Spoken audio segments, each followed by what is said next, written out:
Well, hello, friends. Father Frank Pavone here, National Director of Priests for Life. Welcome to our program. I am delighted today to welcome Mike Lindell, who you may have seen on television. He heads up MyPillow.com. Michael, thank you so much for being on the program with us today. How are you? I'm doing great. It's great to be on your show. Well, you know, congratulations on your company, and I use a MyPillow myself, and I can only imagine how many people you have helped to get a good night's sleep. And of course, anything and everything else that people do is really affected by how well they sleep.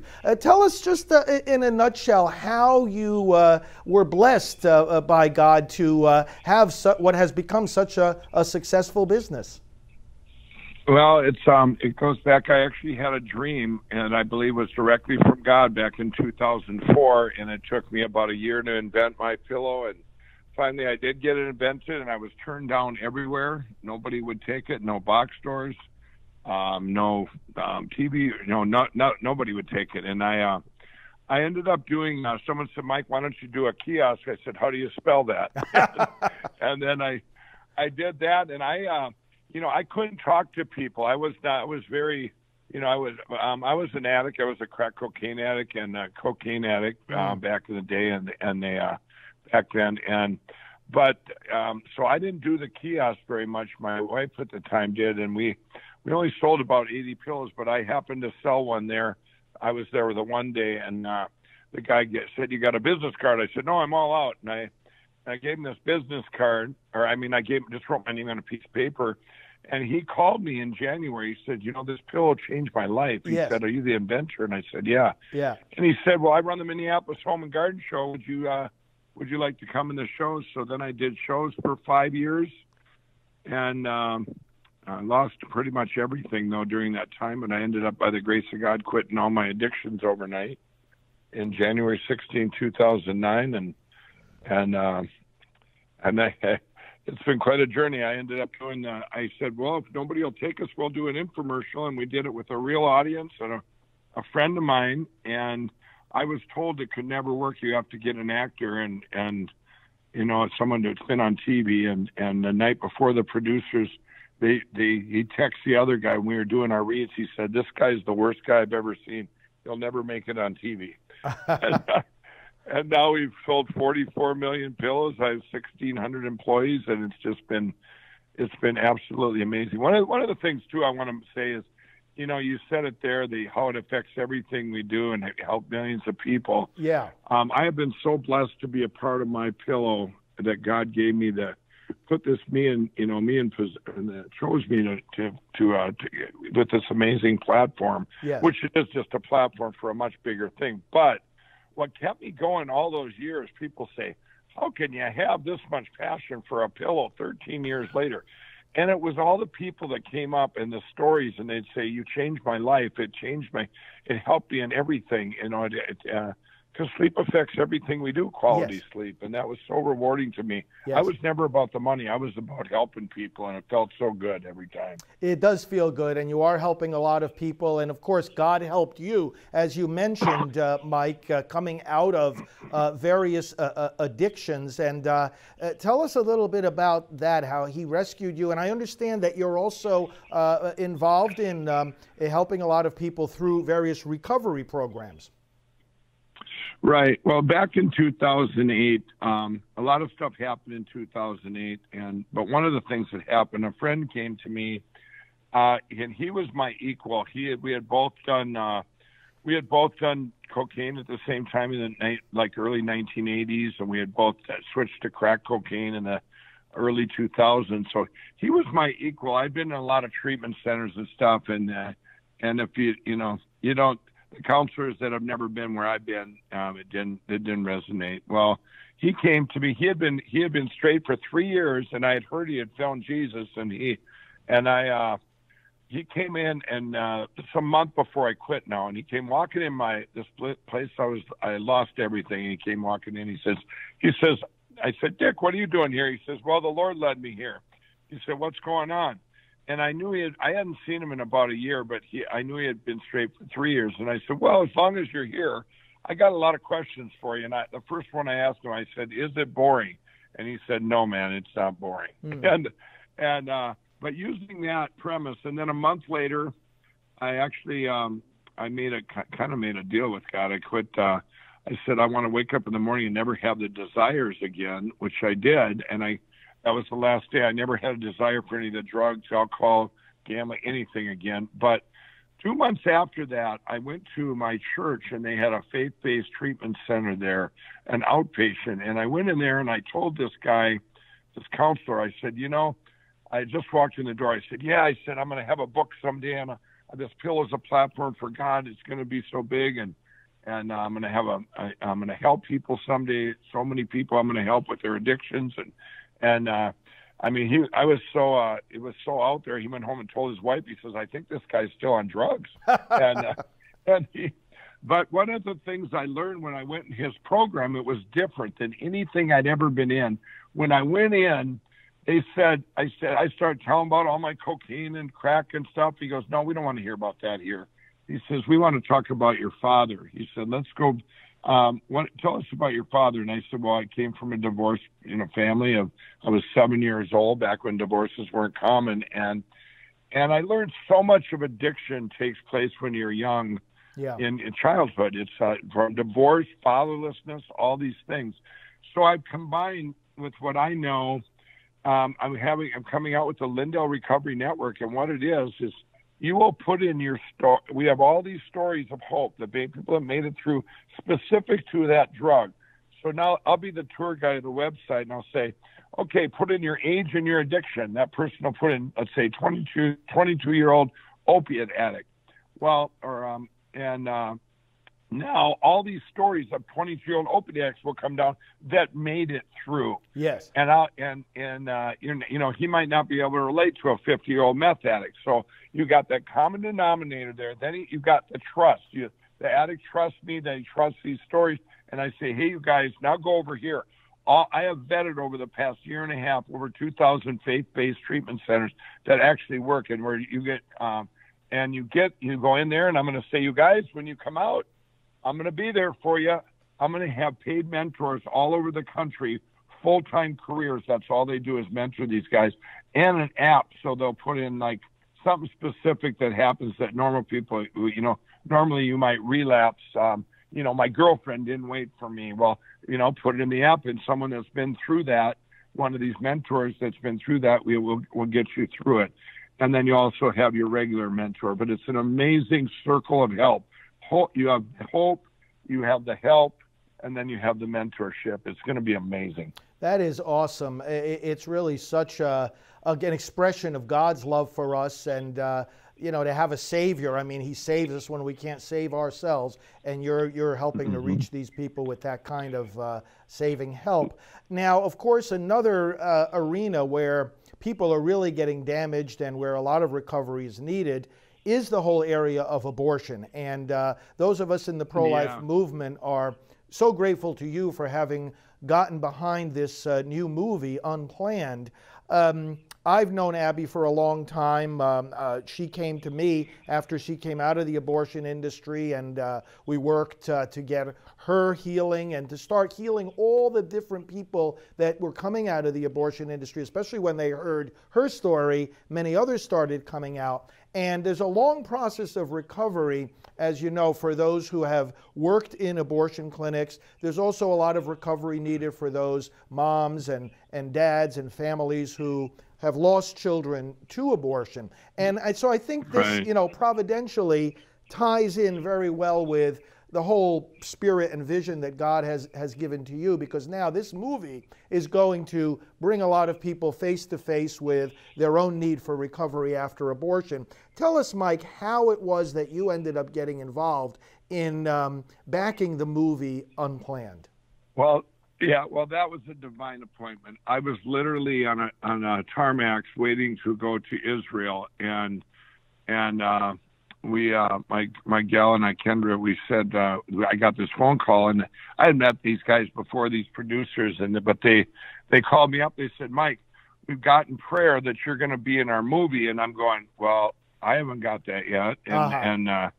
And they said that, and they didn't even ask for any funds or anything. I said, you know what? And I said, well, do you need money too? And they said, well, we're looking for funds, but God has showed us you're going to be in it and all this. And well, I said, let me call you back. I got off the phone and we prayed about it.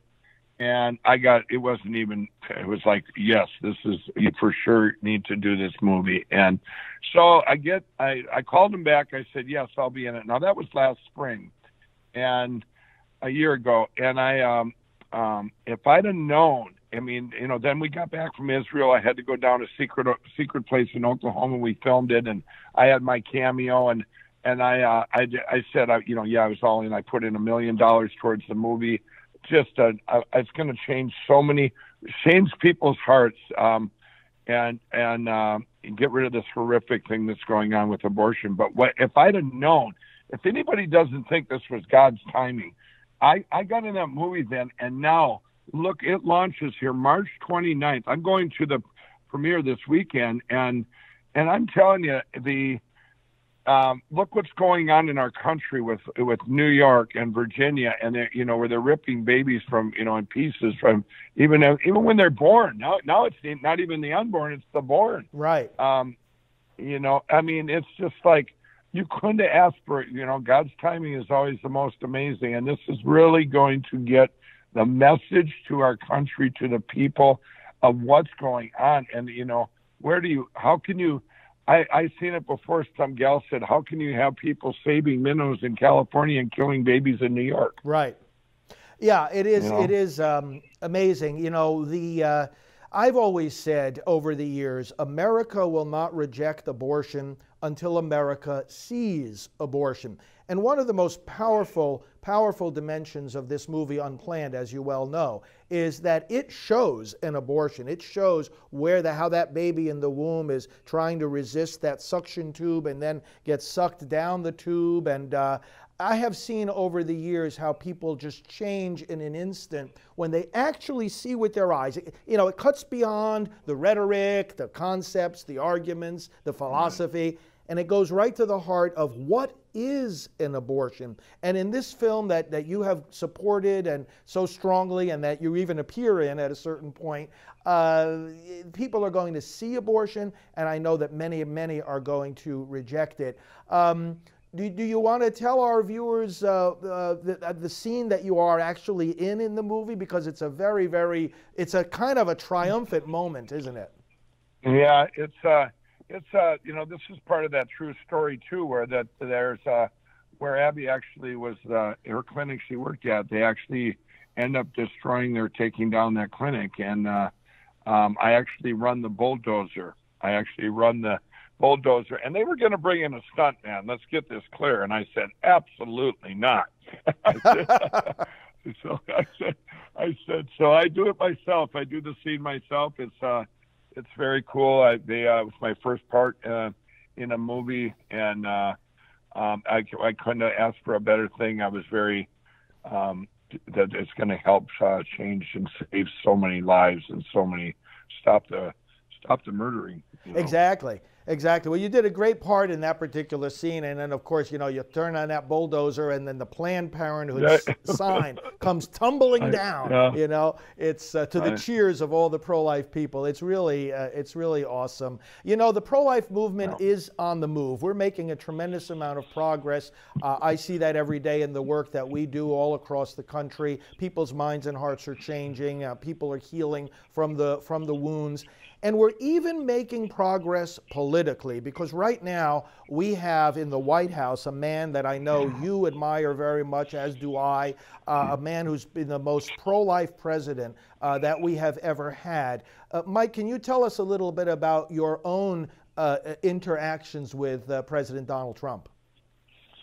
Well, this goes back to 2000. That was another dream I got from God, that I would see Donald Trump. I didn't know anything about politics, being an ex-crack addict, and I didn't know a liberal from a conservative. I certainly know what I am now. But in the summer of 2015, I had a dream that that I would be in a room with him, and then he announced he's running for president, and And this just came all the way up to all these divine appointments. I can't even say all of them. It was just goes on and on. I have a book coming out, but I was picked out of 12 people to pray with Ben Carson in a room when he was still in the running. But anyway, that all came to fruition one day, and where Donald Trump did reach out to me and said, Mike, this is Donald Trump. Would you meet me in New York City in Trump Tower? And we ended up in that meeting August 15, 2016. I walked in there, it was just him and I. The first thing he asked me, he says, Mike, you always wear your cross. Are you a Christian? And I said, yes, Mr. Trump, and this is a divine appointment. And we talked about the inner cities. We talked about God. We talked about all these things, and all these things he said he was going to do. And I go, wow, this is the most common sense president I've ever seen. He's going to be the greatest president in history. But I did one thing I want listeners to know. I went out and talked to his employees, and every one of them was like talking to one of mine. And I'm telling you, you can tell a lot about the man if you talk to the people that work for him. Yes. And he has been everything we talked about. He's the greatest, most pragmatic, common sense president. And I'll tell you, people ask me all the time, is he really like that? I'm going, well, look at all the stuff that's gotten done in spite of all the attacks. That's right. And to have someone, we are so blessed to have a president that went over to Israel and went to the Western Wall and prayed for wisdom and discernment from God. Yes. I mean, come on. This is, and then to have a pro-life president, and he is, I became friends with him. He is everything. He's like the most down-to-earth, good person. I mean, it's just, and he just keeps in luck. God chose him for such a time as this because he can take it. He can take all these attacks. It's amazing that he can take all these attacks and still he is so protected. I believe God, people that pray for him, people come up to me all the time and they say, Mike, thanks for backing our president. Tell him we're praying for him. I think he has so many people that pray for him for his strength and boy, it works.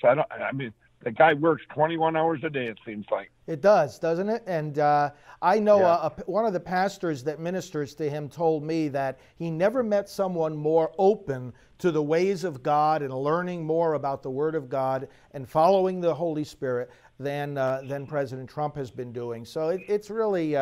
it's for a time like this when our nation is facing so many threats, not the least of which is this culture of killing babies, as you said, not only in the womb, but even now outside the womb. It's astonishing. Well, Mike, so tell our viewers and our listeners how they can get in contact. You said you have a book coming out, and when is that? When do you expect that will be? That'll be in September, and it's called from What Are the Odds from Crack Addict to CEO? And that's by the time you read the book, if you don't believe in God, you didn't read it. You better reread it. I mean, it's these miracles. I'm launching the Lindell Recovery Network. You can always just put in my name and go to my website, michaeljlindell.com, and that's going to have all the information there of all the different sites. I'm going to have my Lindell Foundation, where 100% of the money goes to the vet in need, and you get to hear back a difference you made in their lives. I'm launching that. These are all things that I've been blessed that this amazing platform. I've said it a long time ago. My Pillow is just a platform for a much bigger purpose, and God, God gave us grace on back in 2016 with this president, and we have grace where there's a lot of people we need to get saved, and we had 2 paths to go, and it was during this time of grace we need to get a lot of people saved into Jesus. Well, I really am grateful to your responsiveness to God's leading, His calling, His surprises in our lives. You've had many of those surprises, and I think what you're doing gives an example to so many other business leaders that whether it's our success, our prosperity, it's always a platform for helping people's lives, speaking into the despair that is in so many people's hearts and giving them new hope. Your involvement now with the pro-life effort, with this movie, I mean, that I see it all the time. You know, we operate the Rachel's Vineyard, the largest healing ministry in the world for people who have had abortions, and we see this all the time. The hope that comes through the Word of God and through some really good processes of recovery, long journeys of recovery, but nevertheless, turning despair into hope. You're helping to do that, and every one of us is very grateful to you. So, Mike Lindell, thank you for sharing some of your time and your experiences with us today. Congratulations again on your very successful MyPillow.com, and thanks especially for your support for these babies in the womb. We're going to save them, we're going to have the victory, and we're going to celebrate it together. And we're so happy to have allies just like you. God bless you, Mike. Well, thank you, and God bless you all. Thank you. But you know what? When you and I take up this call and we talk about abortion, if we speak about it in church, we're told we're too political. If we speak about it in the political arena, we're told we're too religious. If we speak about it in the world of the media, it's too disturbing. In the world of business, it's too distracting. In the world of education, it's too controversial. In the streets, it's too disruptive. So abortion, if abortion is wrong, where do we go to say so? We go into the churches, we go into politics, into the media, into business, into education, and into the streets. Some churches haven't wanted to get involved in political hassles with the government, so they've been silent on abortion. They didn't want to get involved in hassles from the government. They didn't want to take the fight to the government. So now with the HHS mandate, the government took the fight to them. And when it comes to that mandate, we've got a simple message. We will obey God rather than men. As Alveda can tell us, her uncle said one day to the civil rights movement, we've got a lot of obstacles in our way, but we're not going to let anything turn us around. We're not going to let no dogs turn us around, no water hoses turn us around, no police clubs or jail sentences, and we're not going to let any injunctions turn us around. And so today I say to you, in the pro-life movement, no Planned Parenthood is going to turn us around. No biased media is going to turn us around. No HHS mandate is going to turn us around. No Obama administration is going to turn us around.